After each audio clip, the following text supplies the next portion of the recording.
Capítulo 361, Shajion e Voo, 7. O culpado com certeza está entre nós. Vieira Dune me examinou e franziu a testa. A cor vermelha apareceu depois de vários testes, o que significava que eu estava em uma condição crítica. Alguém esteve me envenenando ao longo do tempo de forma tão cuidadosa que até o meu traço, adaptabilidade perfeita, não tinha percebido. Artea era um clã bastante recluso e mesmo depois de nos tornarmos um grande clã, nós aceitávamos poucos membros. Era impossível se juntar a nós se a pessoa não tivesse sido recomendada por alguém que eu conhecia ou se não fosse aceita pela maioria dos votos dos membros. Era por isso que, apesar de não termos muitos membros, o nosso companheirismo e confiança um no outro eram inabaláveis. Alguns de nós até arriscariam nossas vidas pelo clã. Sadi era uma dessas pessoas. Depois que ficamos encurralados pelos nossos inimigos, ela se voluntariou para distraí-los para que o resto dos membros do clã pudessem fugir. Kun KHR estava ferido e inconsciente na hora, mas era óbvio como ele se sentiu depois disso. Mas uma tentativa de assassinato era quase vergonhosa. Eu era o líder e o núcleo do clã. Se a informação de que alguém esteve me envenenando se espalhasse, desconfiança surgiria entre os membros do clã. Todos já estavam desanimados por causa da partida de Kun KHR. Eu não podia adicionar mais combustível ao fogo. Vieira sim. Enquanto colocava a camisa de volta, eu disse, não conte isso a ninguém. Se perguntarem, diga que eu me sobrecarreguei de trabalho nesses últimos dias, mas... por favor. Eu não quero fazer os outros se sentirem ainda mais inseguros. Além disso, agora que sabemos do veneno, podemos começar o tratamento. Você é tão... Vieira Dune olhou para mim com frustração. Parecia que ela tinha várias coisas para dizer, mas então simplesmente sorriu e balançou sua cabeça como se não tivesse outra escolha. Certo. Você normalmente é esperto como uma raposa, mas sempre é idiota como um urso quando se trata dessas coisas. E é por isso que eu gosto de você. Com uma risada, ela me abraçou. Eu a abracei de volta, rindo também. Um urso. Acho que fui influenciado pelo meu desejo de ser como o meu irmão nesse aspecto. Ainda assim, eu estava feliz por ainda estar vivo. Eu tinha certeza de que morreria quando caí. Na verdade, eu senti como se tivesse realmente morrido. Eu fiquei tão aliviado por ter sido só um medo desnecessário que eu a abracei ainda mais forte. Nós ficamos assim, sentindo o calor um do outro. Eu estava feliz naquela hora. Eu não percebi que isso também era um veneno. A paz que estávamos aproveitando até aquela hora foi quebrada de repente. Más notícias. Leonhard trouxe mais bombas para o nosso clã. O que foi? Com KHR, aquele desgraçado Leonhard não conseguia falar direito porque tinha voltado correndo. Preocupação de repente se passou pelo meu rosto quando me lembrei da expressão de Kun KHR quando ele se curvou pedindo desculpas. Eu percebi tarde demais que ele tinha a expressão de alguém que tinha tomado uma decisão sobre alguma coisa. Porque eu não conseguia enxergar isso naquela hora. Antes que Leonhard pudesse falar, eu saí correndo com os meus companheiros. Valderbich, pegue as matadoras de dragão. Vieira, veja quantas quimeras podemos usar agora. Baal, Leonte, chamem todos que estiverem disponíveis. Depressa. Os membros do clã saíram correndo, provavelmente pensando na mesma coisa que eu. Porém, ninguém falou sobre suas ansiedades com medo de que suas palavras se tornassem realidade. A única coisa em que eu conseguia pensar era que precisávamos salvar com o KHR, mas quando chegamos na base temporária da Terra do Sangue, só conseguimos ficar parados e olhar impotentes a cena diante de nós. A cabeça de Kun KHR estava em uma estaca ainda pingando sangue. Seu rosto ainda estava com uma expressão de raiva. Crack! O meu coração estava lentamente se quebrando. Será que foi naquele momento? Os membros do clã não diziam nada. Nós todos criávamos estratégias na nossa sala de reuniões para guerras e discutíamos os nossos inimigos, mas raramente falávamos sobre assuntos pessoais agora. Parecia que estávamos voltando no automático quando precisávamos voltar e descansávamos quando precisávamos descansar. Todos estavam exaustos. Valdebich e Leonard tentavam animar a atmosfera, mas todos simplesmente davam sorrisos amargos. Não havia mais risadas alegres. E apesar de eu querer liderar o clã adequadamente, o veneno demoníaco já tinha entrado no meu coração e eu estava tendo dificuldades. Eu usava toda a minha força para manter as minhas convulsões sob controle e me concentrar na guerra. Eu não tinha energia para ficar de olho ao meu redor, mas eu não estava preocupado porque acreditava que as coisas voltariam ao normal. Eu não percebi que a minha fé sem fundamento estava deixando os membros do clã ainda mais exaustos. A atmosfera tensa que frequentemente parecia que estávamos andando em facas finalmente explodiu graças a Baal. Eu me juntei ao dragão vermelho. Os membros do clã se entreolharam sem dizer nada. Essa notícia era chocante. Apesar de não termos conversado uns com os outros ultimamente, um companheiro que andava lado a lado conosco tinha se juntado aos inimigos. Ninguém tinha visto isso vindo e a melancolia ficou ainda mais profunda. As mudanças não terminaram por aí. Afinal, a primeira vez era mais difícil. Daquele momento em diante, as coisas começaram a cair como dominós. Aether foi embora. Cego pelo dinheiro dos nossos inimigos, Horst morreu enquanto tentava me assassinar no meio de um campo de batalha. Bailut partiu com um sorriso depois de me envenenar. O veneno demoníaco, que tinha se acalmado um pouco, piorou e o meu coração dracônico foi completamente destruído. Valdebich desapareceu um dia sem deixar uma palavra para trás e Leonte me apunhalou no coração depois de me capturar em uma armadilha. Leonard tentou me acalmar, mas até ele não conseguiu aguentar e se juntou ao Mar do Tempo. Outros clãs, que tinham expressado suas boas vontades a mim, viraram suas costas. As pessoas que eu ajudei, as que juraram lealdade a mim, as que prometeram sua amizade, elas diziam ser as minhas asas quando eu estava debaixo dos holofotes, mas assim que caí na escuridão, elas fingiram que não me conheciam. No começo, eu neguei a verdade. Como pode todos terem ido embora? Como pode todos terem virado suas costas para mim? Como? Confiança se transformou em traição. Eu morri várias vezes e revivia constantemente. A minha determinação para conseguir o Elixir mal conseguia me fazer continuar em frente. E quando finalmente comecei a me recompor, Vieira Dune foi a única que sobrou. Eu não me importava se o mundo me abandonasse contanto que ela estivesse lá. Eu poderia começar de novo, eu poderia acordar. Tuck. Você costumava ser uma pessoa que brilhava como as estrelas no céu. Apesar de parecer arrogante e orgulhoso, você tinha um lado gentil por dentro. Eu não quero ver você patético desse jeito. Só quero me lembrar dos seus momentos gloriosos. Você não se importa, não é? Uma espada que doía mais do que a de Leonte perfurou uma ferida que mal tinha se fechado, mas as palavras dela causaram ainda mais dor. Eu finalmente percebi quem era a pessoa por trás do veneno demoníaco. Eu te amo, ela sussurrou em meu ouvido e desapareceu. O céu caiu. Mas vá embora. Seus olhos me encaravam de forma tão triste que eu me perguntava qual era a expressão em meu rosto. Estava contorcida de dor ou irritação. Ou eu só estava tomado pela tristeza. Nunca mais apareça na minha frente de novo. Ananta foi a única pessoa que continuou do meu lado até o fim. Eu era grato a ela. Mesmo sabendo que ela gostava de mim, eu a rejeitava, priorizando as emoções de Vieira Dune. Eu era um idiota que não sabia como ler as intenções das pessoas. Era por isso que eu precisava afastá-la. Eu não tinha mais esperanças. A situação ao meu redor era tão terrível que eu não podia envolver uma pessoa bonita e gentil como ela. Ananta hesitou enquanto me olhava, como se quisesse dizer algo. Seus olhos estavam cheios de pena. Então ela mordeu seu lábio inferior como se tivesse se decidido e disse firmemente, eu vou. A força em sua voz ressoou em meu coração que eu achei que tinha sido destruído muito tempo atrás. Eu vou fazer de tudo para protegê-la. Com essas palavras, ela foi embora.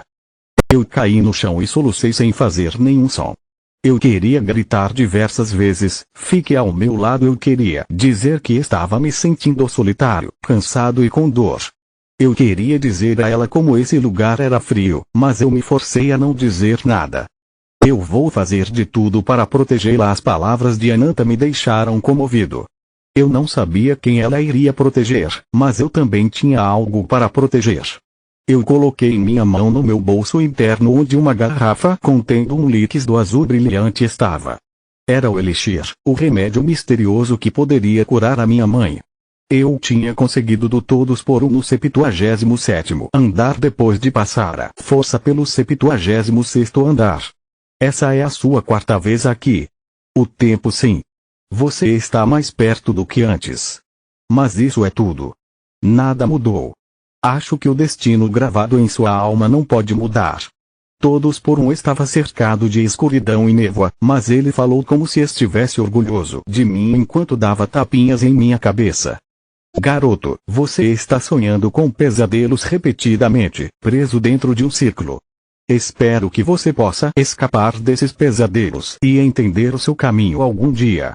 Eu ainda não sabia do que ele estava falando, mas entendi que ele estava me encorajando. Ainda existia uma pessoa que podia dizer essas palavras para mim mesmo depois de todos terem me abandonado.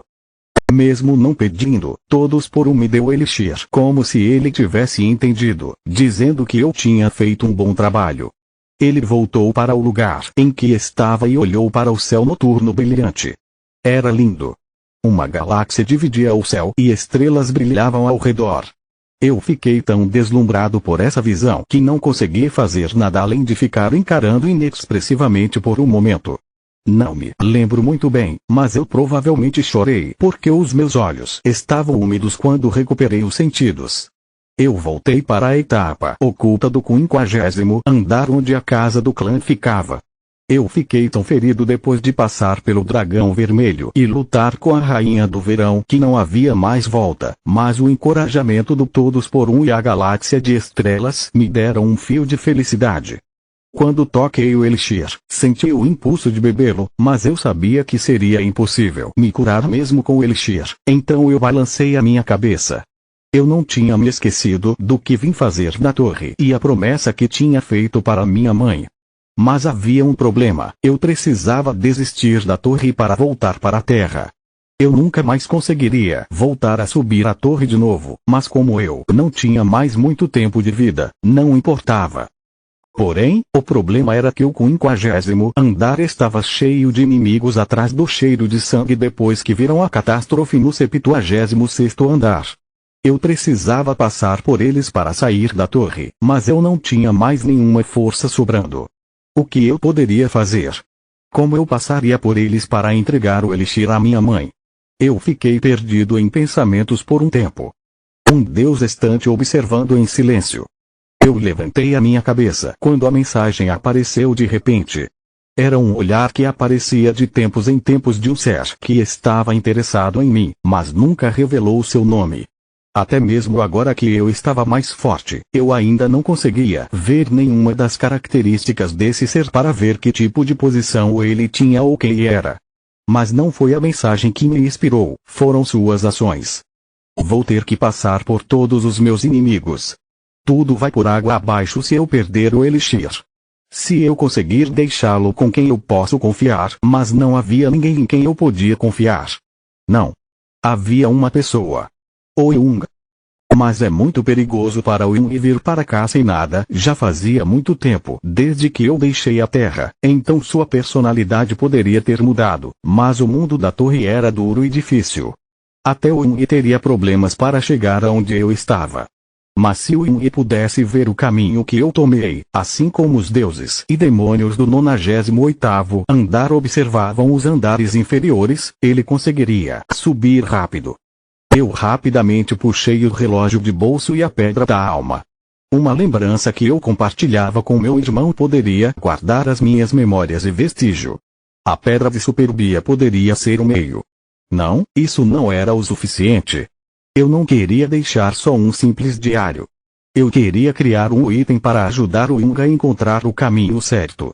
Eu tomei um caminho de falhas e eu não podia pedir para que ele tomasse esse caminho também. Eu precisaria encontrar um caminho mais eficiente e correto para ele. O que eu poderia fazer para que isso acontecesse? Um Deus estante observando. Eu me perdi em pensamentos novamente. Um Deus ficou interessado na sua decisão. Havia um jeito. O benefício eu tinha ganhado muito tempo atrás, mas não conseguia usá-lo, porque não sabia como. Um Deus sorri com satisfação pela escolha que você fez. O benefício desenhar sonhos era como uma simulação. Ele simulava uma situação com suas condições específicas e escolhia algumas variáveis para o melhor fim possível. O benefício podia influenciar a realidade para criar um resultado vantajoso. Eu nunca o tinha usado antes, então no começo, eu não sabia como funcionava. Depois, eu percebi que eram necessárias muitas condições. Era um benefício que mortais não podiam usar. Se um sonho fosse aplicado à realidade, influenciaria os princípios da causalidade. Deuses e demônios também não podiam tocá-la tão facilmente. Era um poder que só um ser poderoso podia usar, cuja existência estava além de um ser divino superior. Foi por isso que eu não tentei, mas se os limites fossem alterados, a história seria diferente. Se as informações sobre a torre pudessem ser copiadas para criar uma pequena torre dentro de um local de armazenamento e as simulações pudessem continuar na forma de sonhos, os dados ainda procurariam pelo resultado mais eficiente e bem-sucedido. Isso não ajudaria o de alguma forma? No mundo dessa torre, poderia haver uma versão minha que conseguiu o que queria ao invés da realidade em que eu falhei. Um sorriso apareceu em meu rosto enquanto eu pensava nisso, mas os meus olhos se arregalaram. Então, eu dei uma olhada ao meu redor. Tudo era vívido e real, mas de repente, tudo se tornou inútil porque eu finalmente tinha percebido a verdade.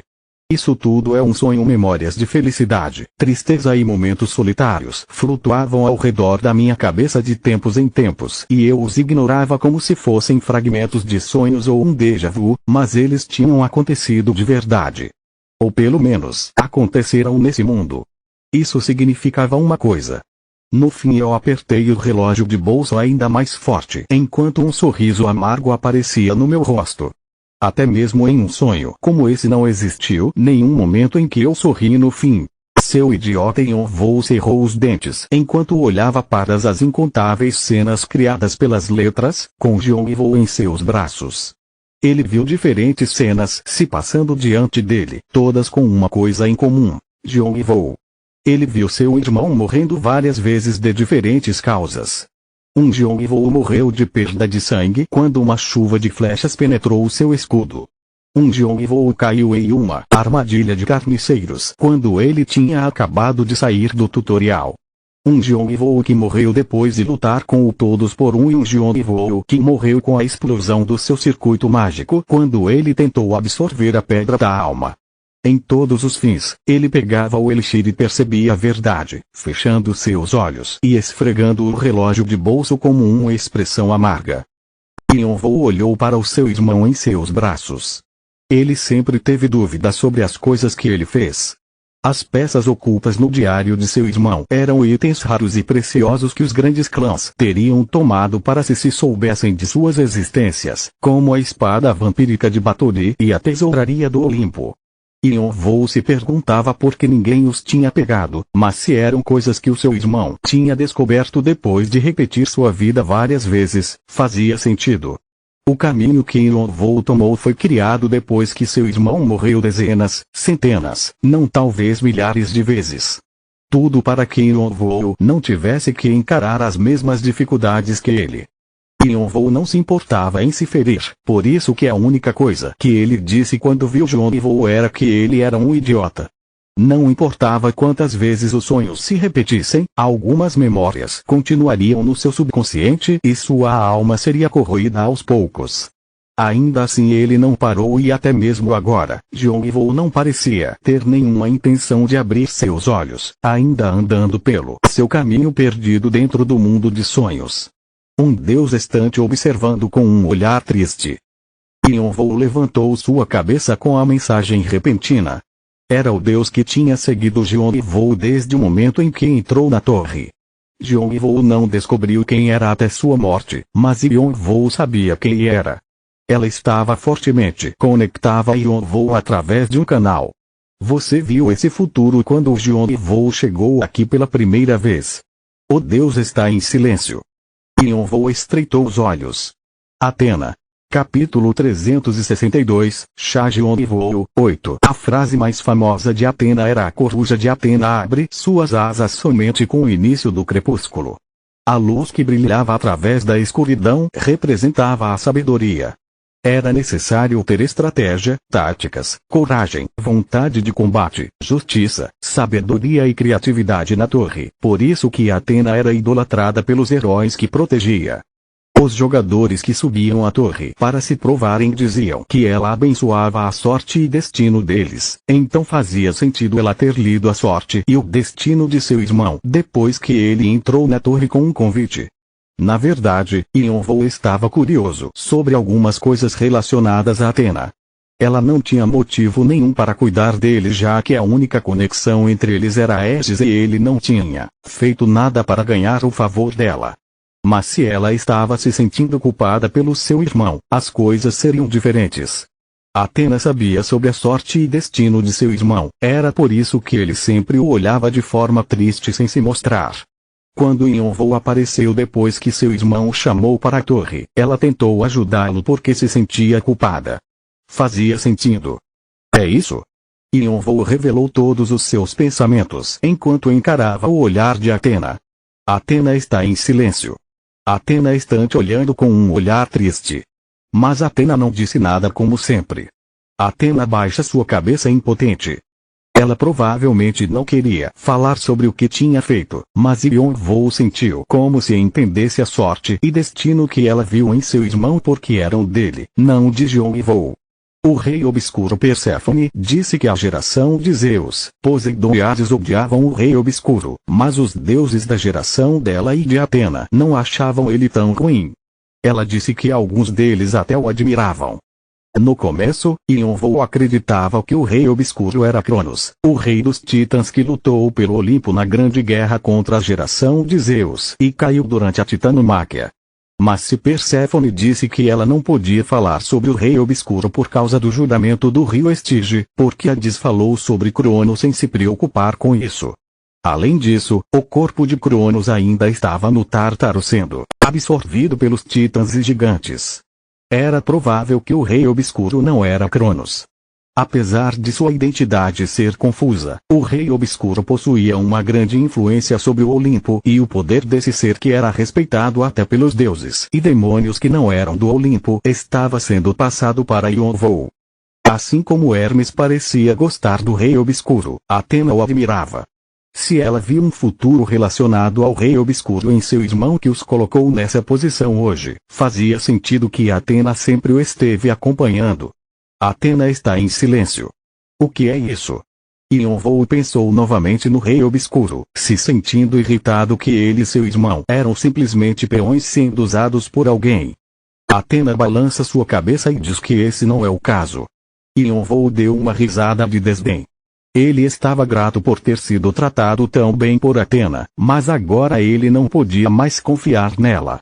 Era impossível ela mudar a sorte e destino do seu irmão, já que estava presa no 98º andar e ele não conseguia mais considerá-la como alguém gentil, agora que sabia que ela não tinha ajudado o seu irmão.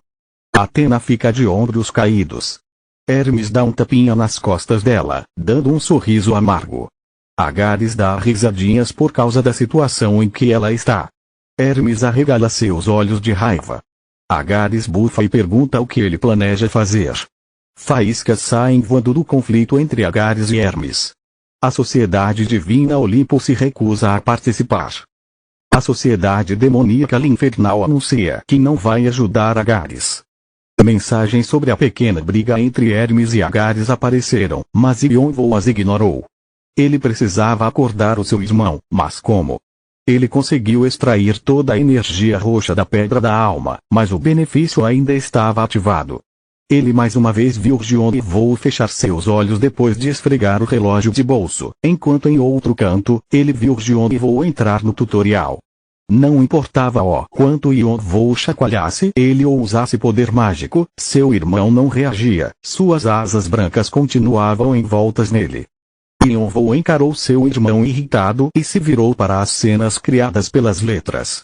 A única coisa que eu posso fazer é quebrar o benefício. Enquanto murmurava para si mesmo, ele abriu suas asas de fogo. As asas vermelhas e pretas contrastavam intensamente com as asas celestiais que iluminavam esse mundo. Ele ativou sua consciência. A sincronização está sendo fortalecida. Você está sendo conectado ao jogador Xiaoyonvou. Eu mal tinha passado pela entrada da sessão e o meu escudo já estava cheio de flechas. As minhas mãos e pés tremiam com as armadilhas que continuavam a ativar. O que eu poderia fazer? Como eu passaria por isso? A minha mente estava vazia, eu não conseguia pensar em nada. Eu nunca teria vindo aqui se soubesse que seria assim. Eu queria ir para casa, pois sentia saudades da minha mãe. Mas quando pensei nela, eu cerrei meus dentes. Ela provavelmente ainda estava de cama no hospital. O meu desejo de vê-la sorrindo de novo entrou em ignição e eu dei um passo para frente novamente depois de me recompor. Svish! O som era quase imperceptível, mas eu consegui ouvir algo vindo por trás de mim. Eu reagi um segundo tarde demais já que estava esperando as armadilhas aparecerem da frente como sempre. Eu fiquei agitado sem saber o que fazer.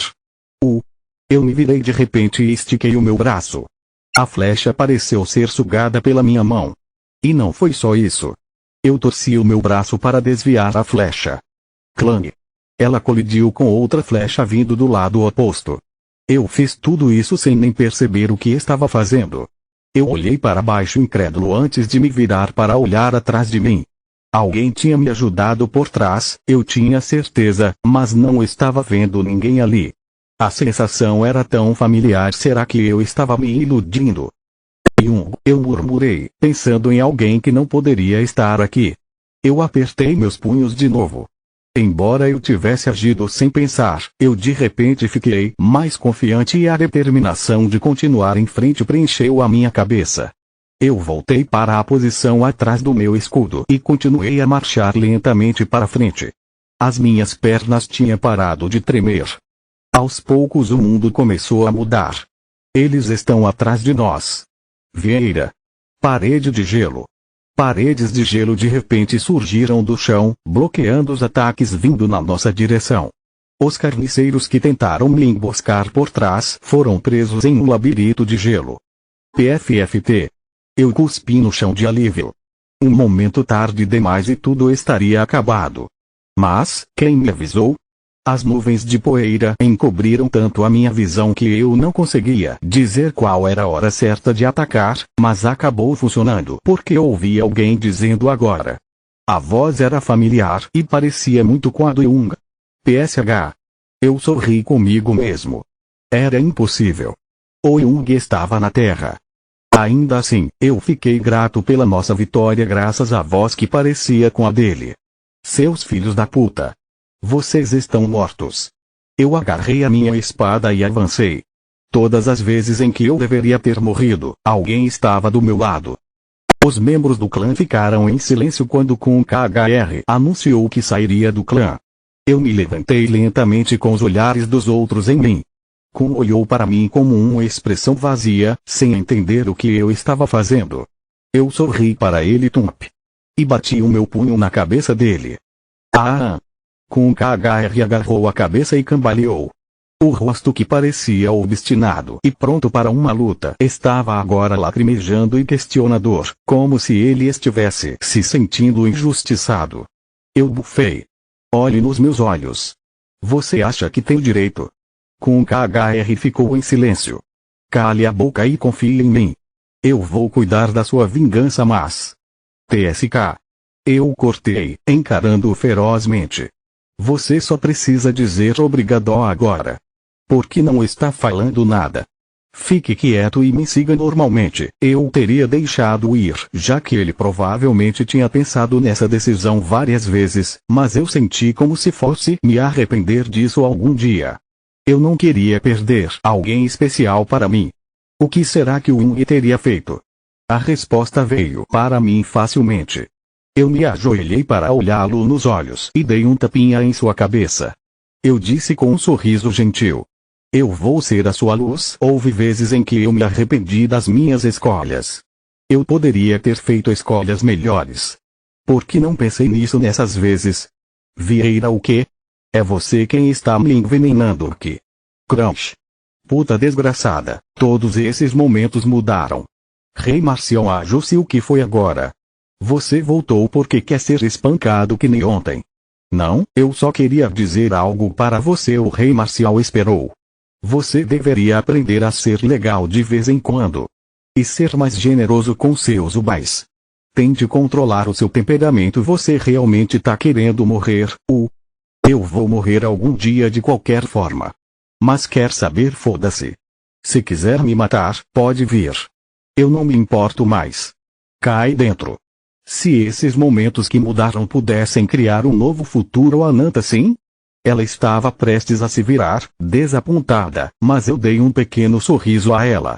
Obrigado por tudo. Será que eu conseguiria sorrir no fim? Crack. Eu consegui ouvir o som de algo quebrando. Não será que eu conseguiria sorrir agora? Era o som de uma parede de vidro rachando. As rachaduras se espalharam pela parede inteira como teias de aranha. O mundo desmoronou e as várias versões de mim se juntaram em uma só. Eu senti como se a minha cabeça fosse explodir com todos os vestígios e informações que estavam entrando nela, mas eu percebi o que estava acontecendo. Lentamente, eu recolhi as asas que estavam me envolvendo para ver um rosto familiar que parecia exatamente como o meu. Era como se eu estivesse olhando para um espelho. Mas era um rosto tão frio que parecia feio. O meu rosto era muito mais bonito do que esse. Então você veio, Jung. Enquanto ele olhava para o meu sorriso brilhante, o Jung abriu seus braços como uma expressão impassiva. Ele estava pedindo um abraço. Ele parecia com um robô por causa daquela expressão. Ainda assim, lágrimas escorreram dos meus olhos porque fazia muito tempo desde a última vez que nos vimos. Ele continuava o mesmo de sempre, frio por fora e gentil por dentro. Eu sorri, planejando abraçá-lo, quando ele de repente acertou a minha cabeça. Paft! Ah! Parecia que minha cabeça tinha sido atingida por um martelo. Continua no próximo vídeo.